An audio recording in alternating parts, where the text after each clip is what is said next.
আমি শক্তি বিভাগত কাম কৰি থকা 5233 জন অস্থায়ী কৰ্মী আজি আমাৰ যি শিৱ পূজা শিৱ দেৱতাৰ দৰে পূজাক আমি আওকাণ কৰি ইয়াতে আমি এই সচলৰ দৰে স্থানত আমি এইদৰে ৰ'দে বতাহে বহি ধৰ্ণা কৰিব লগা হৈছে। এটা ইয়াৰ মূল কাৰণ হ'ল আমি ইমান দিনে বিভাগৰ লগত আলোচনা বিলোচনা কৰিলোঁ, কিন্তু তাৰ পৰা একো আমি ফলিত নাপালোঁ। আমি খুব ন্যূনতম দৰমহা এটা লৈ বিভাগত কাম কৰি আছোঁ, য'ত নেকি আমাৰ জীৱনৰ কোনো একো সুৰক্ষা নাই।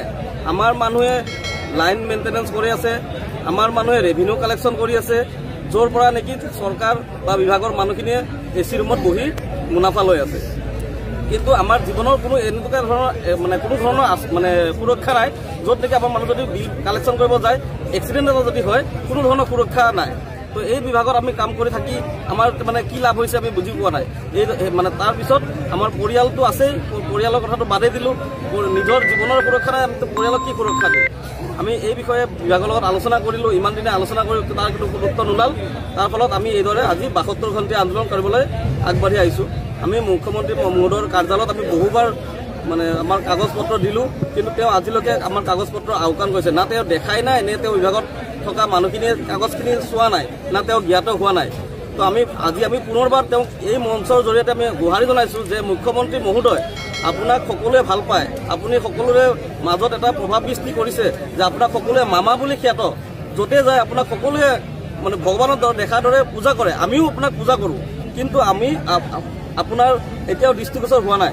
আপুনি এবাৰ আমাৰ পিনে চাওক, আমাৰ দৰে এই 5000 পৰিয়ালক আপুনি এবাৰ আপোনাৰ দৃষ্টি দিয়ক আৰু আমাৰ জীৱনৰ ওপৰত সুবিচাৰ এটা কৰক। আজি আমি ইয়াতে এই যে বিজুলী ভৱনৰ হেৰিটো সমস্যাক লৈ পেলাই বা APDCL সমস্যাক লৈ পেলাই ইয়াত ইমান এগাল ৰাইজ ইয়াত যে বহিছে, সকলোৱে নিশ্চয় দেখিছে, আপোনালোকেও আহিছে গৈছে, সকলোৱে গম পাই আছে।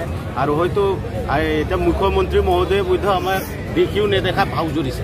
কাৰণটো হ'ল ইয়াতে এনেকুৱা বয়সৰ মানুহবিলাক আহিছে। এতিয়া মোৰ বয়সটোতে আপোনালোকে বিবেচনা কৰক, মইতো মোৰ বয়সটো শেষেই কৰি দিলোঁ, মই ক'ত গুচি যাম এতিয়া? এদিয়াৰ দৰে মোৰ পৰীক্ষা দিবলৈ সময় আছে জানো?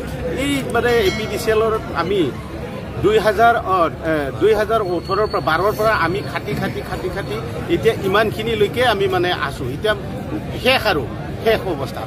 তেওঁলোকৰ এই মানুহ নে তেওঁলোকে গৰু যে এই বস্তুখিনিক যে বুজি পোৱা নাই, তেওঁলোকে হাতত ক্ষমতাটো লৈ পেলাই এইখিনি যে কৰি আছে, কিয় কৰি আছে তেওঁলোকে বুজি নাপায় নেকি? জাম্বা নেকি এইবিলাক মানুহ? এতিয়া ধৰক ইয়াতে মোৰ নিচিনা বয়সত আৰু আছে কেইজনমান, তেওঁলোকে বোধহয় আৰু 2 বছৰ মানহে কিজানি কাম কৰিব পাব। আমি এই যে মানুহৰ ঘৰে ঘৰে ভিক্ষা খুজিব যাওঁ, বুজিছেনে? এই ভিক্ষা খুজিব যাওঁ, ভিক্ষা খুজি আনি তাতে অফিচত জমা দিওঁ, আৰু সেইটো টকাতে তেওঁলোকে যিসকল আমাৰ বিভাগীয় কৰ্তৃপক্ষসকলে খুব আৰামত বহি আছে, খাই আছে, চলি আছে, বহুত ধৰণৰ কিবা কিবি কৰি আছে। কিন্তু আমাৰ কথা তেওঁলোকে আজিলৈকেও চিন্তা কৰিবলৈ সময় নহ'ল। কি এইটো আমাৰ দুৰ্ভাগ্য নে তেওঁলোকৰ দুৰ্ভাগ্য? সেইকাৰণে আমি এই আন্দোলন আজি 72 ঘণ্টীয়া ৰূপায়ণ কৰিছোঁ। আৰু ভৱিষ্যতে আমি এই আজিৰ 72 ঘণ্টাত যদি তেওঁলোকৰ কোনো ধৰণৰ আমি ভাল প্ৰসূ যদি আমি নাপাওঁ, তেতিয়াহ'লে আকৌ ভৱিষ্যতত আৰু জংগী আন্দোলন কৰাৰ কাৰণে আমি সাজু হৈ আছোঁ। গতিকে আমি সাৱধান কৰি দিছোঁ মাননীয় মুখ্যমন্ত্ৰী মহোদয়, মাননীয় কৰ্তৃপক্ষ APDCLৰ MD কওক, চেয়াৰমেন কওক, CGMHR কওক, আমি তেওঁলোকক হুঁচিয়াৰ কৰি দিছোঁ। আমি ভৱিষ্যতে ইয়াতকৈ আৰু ভয়ংকৰ আন্দোলন কৰিবৰ কাৰণে আমি সাজু হৈ আছোঁ। গতিকে ছাৰ বাইদেউসকল, এয়া নিশ্চয় ৰাজ্যৰ শক্তি খণ্ডত কাম কৰা অস্থায়ী কৰ্মচাৰীসকলৰ ন্যায্য দাবী।